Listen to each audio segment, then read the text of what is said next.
Hey,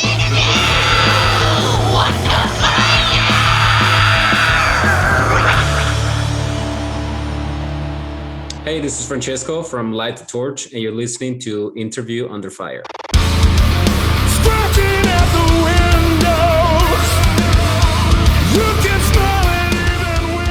All right, everyone, welcome back to a brand new edition of Interview Under Fire. This is once again your host, Sonny, this time along with the talented Francesco Artusato. Man, it's an honor. Thank you so much for joining our IUF series today. Now, Fran, this is an exciting time of the year for you and the rest of the guys over at Light the Torch with the release of your second studio album, You Will Be the Death of Me, drops June 25th on Nuclear Blast Records. And first things first, I want to commend you guys on all of the well-deserved recognition it's been getting so far, especially with those amazing singles, Wilting in the Light and More Than Dreaming. Shout out to the other revered publications like Revolver and Outburn Magazine for praising your work. Plenty of amazing things to unravel about this album. But before we get to all that and beyond, Frank, I know we talked about it before the interview started. How are you, man? How's life in LA for the people who are listening? I know we have listeners all over around the world. Like, how's life in California right now? It's been an important question to ask. It's a simple one, but considering what's been happening in our lives in the last year, tell me all about it. Honestly, like it's pretty good. Like it was even for me. I figured, a way to make it good even last year. So I was one of the ones like actually had a decent time. Like unfortunately had to like this forced break from music, and with the band we had such a busy year last year, and so it's kind of like kind of have to accept things are not going to go the way you plan it, but just let's make a new plan and let's try to still have a good time. So, and things are getting better and better. Seems like every week things are opening up more and more. And yeah, just like starting to feel a little more safe to just be around people. It's like, it's cool to finally, hang out with people just like, without freaking out, like other people not freaking out. And it's cool. I'm enjoying again just doing things like going camping and like doing stuff like that, and and obviously spend time with the Howard and Ryan, and it's good stuff. And it's making the best of the situation is what we got to do, and you're doing that. And there's something I do want to do. I want to wind the clock back here, Fran, to maybe just a couple years back to 2018, maybe even before that, because for listeners and fans who may not know, if you could just briefly shed more light about that moment in your life that led to the forming of Light the Torch into what you guys are today. I know you have that strong bond with your bandmates, Howard and Ryan Wombacher at that time. Does it feel like everything also just went by in a blink at the same time? Well, I was actually like, we had something like almost a year that was just not fun at all, dealing with like lawyers and, dealing with the band member from Devil, the whole reason why we had to change name, and that whole process, like, and then all of a sudden you're not signed anymore, and then just like figured out, I was like, what we're gonna do, and so that was like a stressful time, just not not a lot of fun. But then I think like we just managed to just just like find a way to be productive the right way, the way we want it. And I started working on just the music that was for Light Torch. And and shortly after, so after we finally the music was released, things started picking up really fast. Things started happening, and in a matter of like a year, we were just like touring a bunch, doing great tours, the best tours that I've done, it's kind of like a big surprise, because like a year before you were just like, I don't even know what's gonna happen. It's like, are we still gonna do this? Or you end up like feeling very bummed out about the situation, especially when you're like dealing with lawyers and people suing you or this or that kind of stuff. It's just makes it not fun anymore. But yeah, it's like shortly after after release the record, things started getting better and better, and we were on a roll. Seriously, last year was going to be by far our best year with the tours that we had planned. This record that was supposed to be out last summer. And the Atonement tour. I remember that. You guys were supposed to come here with August Burns Red and Killswitch. Yeah.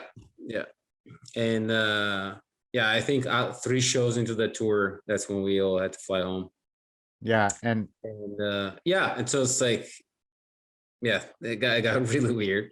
But yeah, like nonetheless, we had two years of just so much good stuff of like, and also it's such a good feeling to finally see things in the right place, and just like things happening, good things happening for the band, and just like, just people just being excited to have us like on tour or on playing venues and do stuff. Like it's really cool. has this time, I know we've all been kind of just forced to take this unexpected step back. And has this time lately made you develop a growing appreciation of the live concert experience? Because you talked about, the tours that you guys had scheduled. I mean, you've been at this for a while, Fran. Whether it's with Light the Torch or All Shall Perish, Devil, like you mentioned, Hiss of Atrocities. I'll even mention your solo project, the Yeah. Francesco Artusato project. I do wonder, how was the live music experience for you personally? You shared the bands like Killswitch and August Burns Red, Trivium, Avatar, In Flames. That list goes on forever. But do you ever take a time to just look back at your experiences that you've been through, and it's like, okay, now I'm gonna approach the touring life with a whole different perspective? Well, it's been like honestly, I think all three, like the three of us, when we started with Light the Torch, we had to, we got to a point where we just had been doing this for so many years, and then we get to you get to really know what you want. It's like, I mean, again, I had like a few years where I was like, I didn't even know if it's still gonna be like more touring, or I didn't know. It's like, you in a weird mood. It's just like, I don't even know if I want to do this anymore. And then when Mm. you start doing it again, you take it in a way that like, okay, now I'm not gonna take, you know, like things that I wouldn't be okay with normally. I won't, this time I'll make sure it won't be happening to us. And then we only gonna be doing this the right way. Otherwise, we're not gonna do it. And even the team that we work with right now, like with management and just all the people involved, is just, it feels like we're all on the same page, and we're all like way more mature. And so yeah, just like now going on tour, it's like, first of all, it's like thinking about, it's a reminder of like how lucky, what a cool career that we get to, experience. And just like try to, just enjoy that as much as possible. And I think like like just as people, the three of us just hang out, like when we hang out, it's so much fun. That's like, like in the past, there used to be like, tours are fun when you have shows, and on days off, everybody's like in the hotel, bored as hell, is like watching TV or just whatever. With this guy's like, we look forward to the days off because we have so much fun. Yeah. We always do stuff like, I mean, mostly it's camping, but literally you hang out with your best friends and just like hiking and camping and doing all that. It's like a tour is actually has become like, I think I appreciate touring more now because like I see people my age, their kind of life, and then how, like the fact I still get to live this adventurous life, where Yeah. so many things can happen any day, and just like it's just keeps just like it's fresh. It's a fresh way to live. And yeah, I definitely like appreciate it. And yeah, and definitely, I'm aware of like how good of a life and career I have. you know Yeah. And you talked about the camaraderie and the chemistry that you three have formed. And it's always interesting to look at it, from that perspective. Like little things start to stand out about the touring life. You could talk about culture, fans, even the food, all you want, but like I remember I had some plenty of talented guests like yourselves on here to talk about a simple thing like waking up on a tour bus in the morning and hearing like just the boom basing sounds of like the sound check. Just little things like that start to stand out. And but yeah, you nailed it perfectly. And you talked about the camaraderie that you three have. That second album, You Will Be the Death of Me, comes out June 25th. I do want to talk about that now because this is quite the follow-up to 2018's revival. And why would I be saying that? Why is this quite the follow-up? Because that album landed you guys at number 4 on the Billboard US Independent Albums chart and number 10 on the Hard Rock Albums chart. I mean, it was, such a big step for you guys as a unit receiving all that critical acclaim. Knowing how successful Light the Torch's debut album was, Fran, was there any pressure you sensed at all when you decided to sit down and write again for You Will Be the Death of Me? Oh, absolutely, absolutely. Because I mean, you obviously there's only one way to make the next record, just make it better and make it bigger.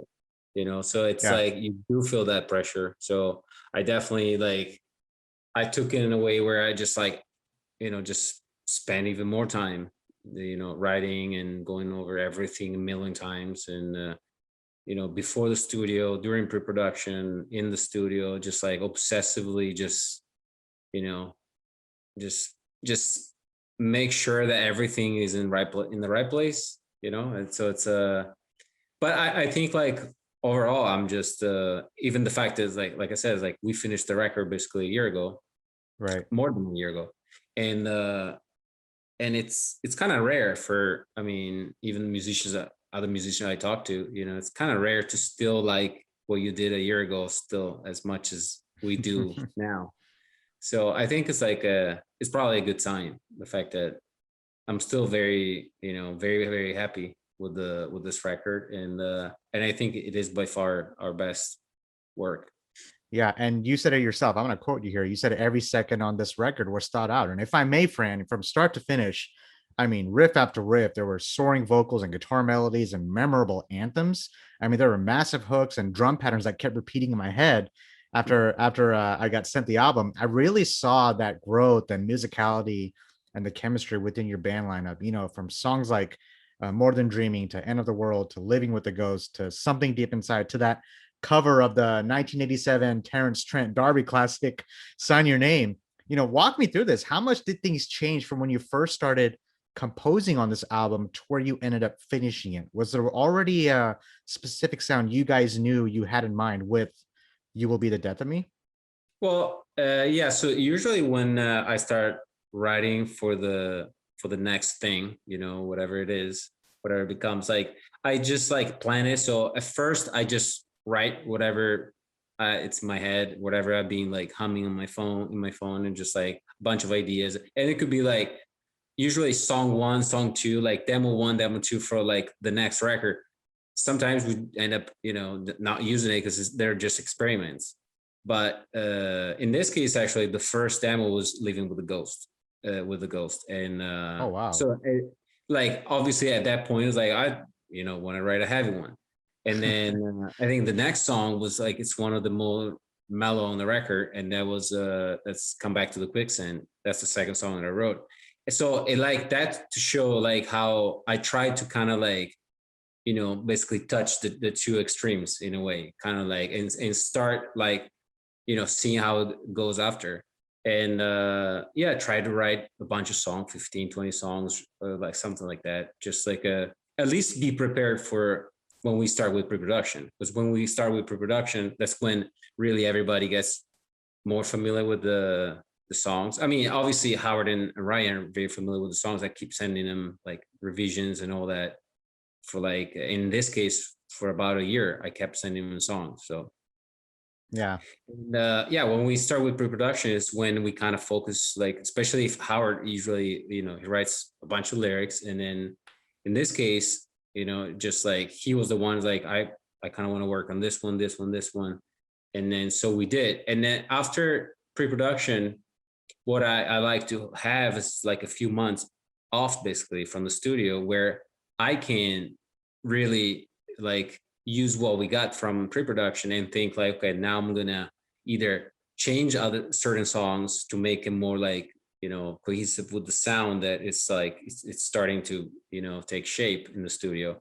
And so much helps what Howard's doing because of a guy like me. It's I always want Howard to sing, just Yeah. I mean, I love his screaming and all that, but I'm just it's just I love just his voice, the way it sounds either over heavy parts or non-heavy parts, or just love the singing. So I'm always pushing for that.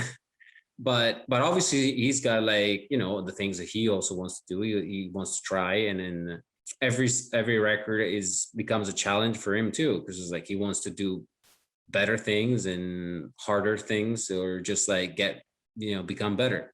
And so it's like this whole process like that. Just I think I learned over the years how like it's just important to take your time, and it's just like not rush any of the moments, like just let it happen, you know. And to be rushed, it to me, it'll be the worst thing for our dynamics. I think it's like a, you know, it's kind of a luxury to have time for pre-production, then time off, then more pre-production, then a little more time off, then you hit the studio, then you do all this stuff. It's like, but I think like for the way it works for us, it's just, you know, just better this way. And yeah, so it's like it becomes almost like a, for me, I'm like thinking about the songs and just probably for 2 years, you know, just going over all the stuff and just modifying and going back and trying a million different grooves over certain parts, different drum parts and this and that. It's just like but I think it's part of the, you know, the fun also. And also I think like I'm the kind of guy who just like, the other thing that I learned being in the studio is like whenever you write something and then it right from the get-go doesn't feel like it's really there, right? Mm-hmm. And then you just like, maybe you procrastinate, or maybe you think like, oh, maybe once we add layers, once we add vocals over, it'll sound good enough. I learned that doesn't work, that at least for me. I'm like, I'm never going to be happy with it. And then parts that I did end up being okay with leaving like that on previous records, I ended up always being like regretting it, because I'm like, later on I listened to, it's like, why didn't I end up changing? I had this feeling, you know. And sometimes like there could be like small things, and then the producers and everybody's like, yeah, sounds fine. It's like, but ultimately you've been, you know, working, digesting this music for so long that I think it's like you owe it to yourself to just make it the way you really want it. So yeah, it's just like it's such a big project. It's such a like big process to work on the record, that I also, it turns out that as once I'm done working on the record, I'm basically like completely spent. I need months off from just even thinking about writing, or which is kind of weird because last year is like, you know, the pandemic, it would be the perfect time to just be at home and write a bunch of music. But I had just finished my time of just doing that 24/7. So I was so spent. I didn't like when we, you know, when we came back from that tour at, you know, because of COVID, I was like, I didn't even play guitar for months. You know, I was just like, I Yeah.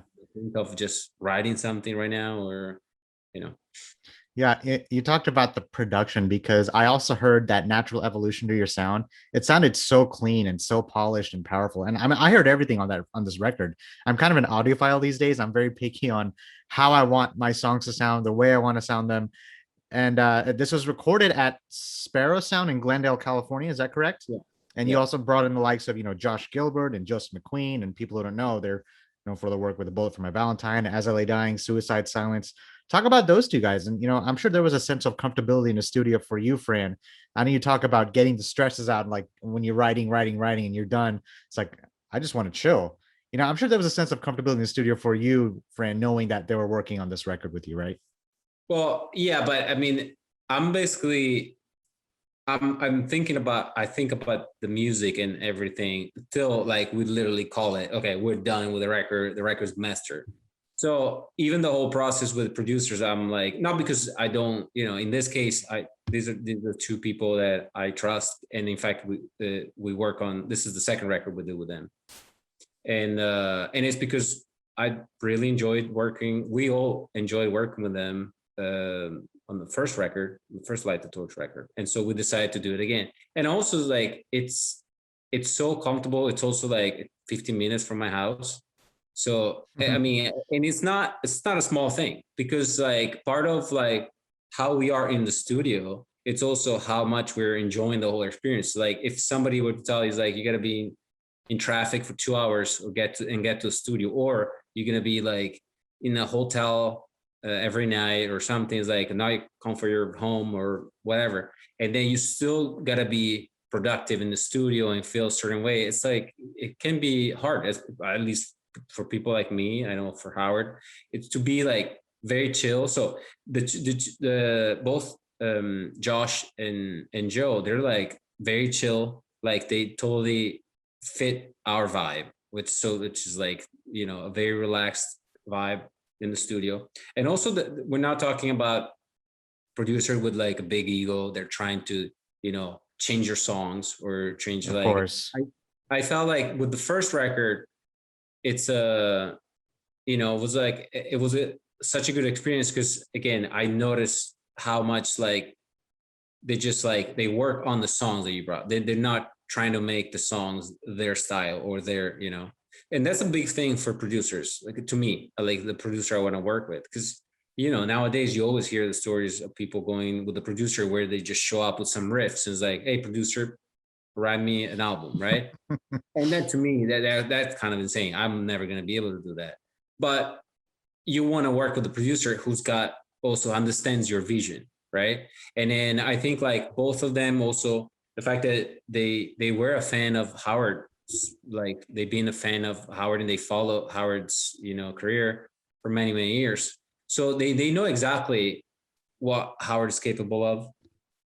And so I think like all of us that just work as a team. We just work really well, and then sometimes like you know the songs are basically kind of done, you know, and some other times like we decide to, you know, try different, you know, different arrangements for a song or and things like that, and it's like move things around. And yeah, these guys are just on point, you know, with all that. Yeah. Yeah. And for people who also don't know, I'm going to quote you again here, Fran, because you also said there's nothing like art that expresses pure and deep emotions. You're also a freelance 3D artist because you constructed the album art and the music on this record kind of resonated because it sounded like those colors. You also mentioned that as well. I saw, as I'm looking at it, I saw colors like blue, black, red, orange, yellow. Like I felt that too. You can see for people who are not who are listening to the podcast version, you can see a torch in the middle and there's three flames coming out of it, and those three flames represent you, Howard, and Ryan, which is I thought that was amazing. And you know, lastly, those neon colors and the fog was also inspired by John Carpenter's 80s movies and you know, The Thing and The Fog. I'll even throw Christine in there. You know, being a 3D artist, Fran, does it feel like this sort of outlet also allows you to tap into a whole different dimension of yourself that you may not have been able to tap into before? Absolutely. Absolutely. And this is something that I didn't know when I started. When I started, it was like, it was actually during the time where, you know, things were kind of getting rough and difficult with Devil, you know, Hmm. and really music started to feel like, wow, it really had become like a job. And then like, you know, you had the not fun days when you're like at work and things like that. So like, I don't know, there was a weird vibe. It really felt like I need in a way like a hobby. But for me, obviously, I wanted a hobby that's still like, you know, I deal with creativity.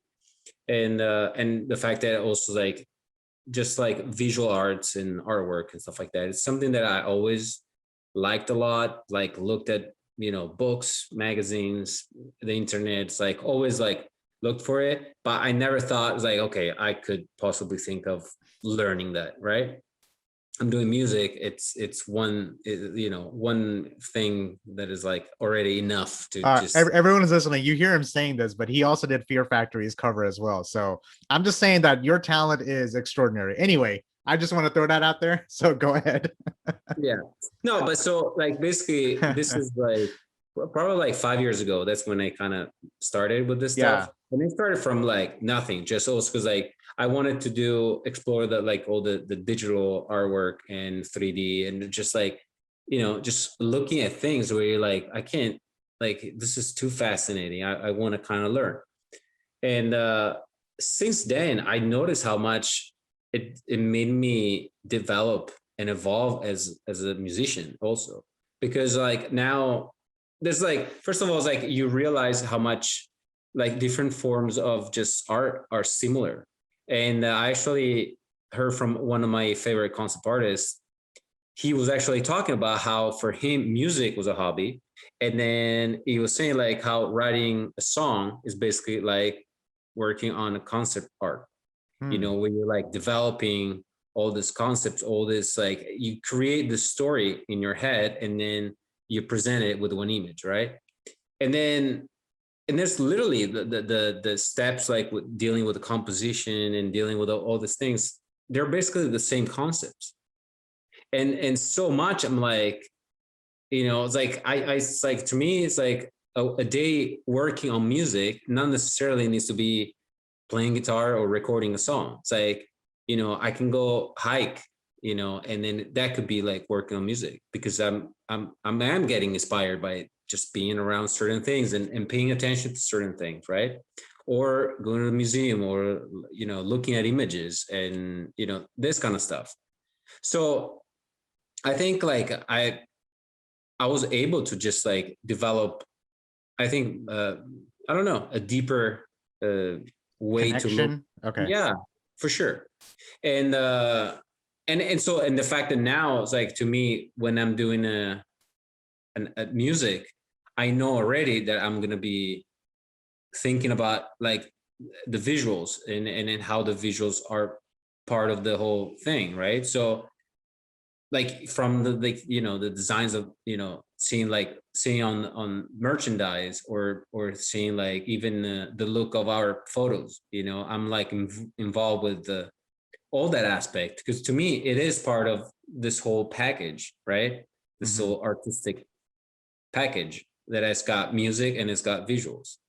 And yeah, and I have so much fun doing it because it's like it really does feel like, in fact, the album artwork for this album, I started working on it while I was also writing songs after we did the first week of pre-production. And like I was saying earlier, I started feeling like, okay, this is what we're developing. This is what the album is actually is going to sound like. And that to me is like, we already had during that pre-production, we had songs like, I think Wilting the Light was done. Okay. Death of Me was done. And those were the like songs that to me, like already started feeling like we got this type of darkness, but this type of like edgy kind of elements, and you know, and so like everything kind of like started developing out in my head, and then I started working on the artwork. I had the artwork finished before we finished doing the record, you know. Yeah, I think that really shows a dedication to your craft, Fran. And people who don't know, Aggression Continuum is that Fear Factory cover that, and I'm actually going to be talking to Dino here really soon, so I'm going to ask Nice. him about that as well. So I think it's amazing. I think you should continue doing that because it really, I think, expands your musicality. It really provides a different sense of, I guess, a different sense of passion that you can put into your craft. You can do many things at the same time, and really shows that. We could talk about the artwork forever, but I know, Fran, we're running out of time here. I want to get to you to your next interview, make sure about that. But I want to end things on a pretty fun note. Usually, I ask my guests like what like 5 favorite albums do they have, but since we touched on movies and kind of Mhm. like the themes, and I know you talk about your artwork, what are 5 favorite movies that you could think of at the top of your head if I were to ask you? Okay, number one, absolutely always would be Blade Runner. Oh, okay. First one or 2049? First one. Okay, that's an absolute classic. I'm actually looking at it on my right now on my video rack. Anyway, that's a Yeah, classic. yeah. That to me, it just like I don't know, poetry. It's just like a movie that really I watched, and in another case was like, you know, you watch that movie and the music is such a big part Yeah, of the movie. The visuals, like everything is just so amazing. I wish they would re-release it in theaters because I saw 2049, by the way, and that's actually probably my favorite sequel of all time. To this day, it's still the loudest movie I've seen in theaters. But anyway, that's 2049. I mean, both movies are just, I think they complement each other so well. Yeah, yeah. Okay, Blade Runner, that's one. That's one. I would say, and that actually staying in the theme of the artwork and the cover for this album, Big Trouble in Little China. Oh my, that's also John Carpenter. Yeah, Yeah, I almost yeah, mentioned that too. I was like, there's that's got to be on his list. Great Yeah, call. and think about it. You got skulls with neons around it, Uh-huh. like Yep. you Yep. got smoke. You guys like it's such a like the '80s vibe. The colors are like vibrant, and so that's for sure.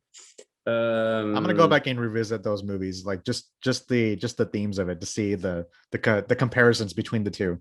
yeah. Let's say one of the recent movies that I loved, The Lighthouse. Ah, that's great movie. That movie, I mean, it's still I have to be mentally prepared to see that movie, honestly. Yeah, I like how you're naming the movies and I'm just reviewing them for you. that movie is another movie that is just like you can just pause it every frame, just pause Yeah. it, and it's Hmm. like it's Yeah. amazing, like composition, lighting, and it's just like I love that director. It's got Yeah, especially with that sense of isolation that you get the way the ratio is on the TV, where it's just the yeah, black box, yeah, instead of just the usual widescreen we see nowadays. But that's a work of art. Like I said, we could talk about each of these movies for like an hour, but I don't want to keep you. But yeah. go ahead. That's three. That's three. The first Conan. Oh, Uh, you got a great list going on here.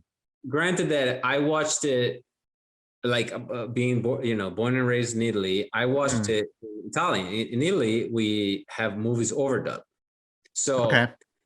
we have no idea what Arnold actually sounds like or sounded like. So when I watched that movie, it was overdubbed by like a great theater actor, Italian actor. And Yeah. so I watched it with the voice and everything. It's like the movie always had this, I still love the movie, obviously, even in the English version. But I gotta be honest, when I watched it for the first time in English, I was like, wow, this feels a little more silly than, but I nonetheless, didn't know that. that movie's so good. I mean, I still love it. It's like it's such a good movie. It's just like it's got every element, and again, amazing music Hmm. also. Yep. That's the And one I haven't seen in a while. I have to now. You're making this mental list in my head that I'll have to just keep checking yeah, out. let's see. Putting you on the spot here. You got no one more. Yeah, probably I would say. I mean, I don't know. One of the either maybe the first Alien movie, Oh Alien. man, now you're really getting into my list here. Yeah, It was either a tie between Alien or Aliens in my top like 10 list. yeah. For me it's Aliens, but did you say Alien the first one? Yeah, I'd Yeah. actually, I'm always like, you know what? Depends. Like sometimes, like one year I watch one, and I'm like, wow, I like this one better. And then I watched Hmm. Aliens, and I was like, well, I actually like this better. And then I go back and forth. It's kind of like I think as like they just work. I almost see it as a whole movie. Yeah. Just like that. I think But I it's mean, amazing how you had two different directors, Ridley Scott and James Cameron, work on two different films, but then they those films are groundbreaking films in their genres because the first yeah, one it broke what is it, the psychological, the horror, and the sci-fi elements of all three. By the way, do you know what the pitch was for the first Alien movie? no, It's four words. I went to film school and I learned about it. The guy oh, who my mentor, he was actually at the pitch for that film, oh, and the pitch was four words: Jaws in outer space. Because if those words were not said, this movie would never get created because wow, it's a monster film. And then whoever was taking the pitch, they told the guy, "All right, you got 5 seconds," and he said Jaws in outer space. He goes, "I like it. Take it next door."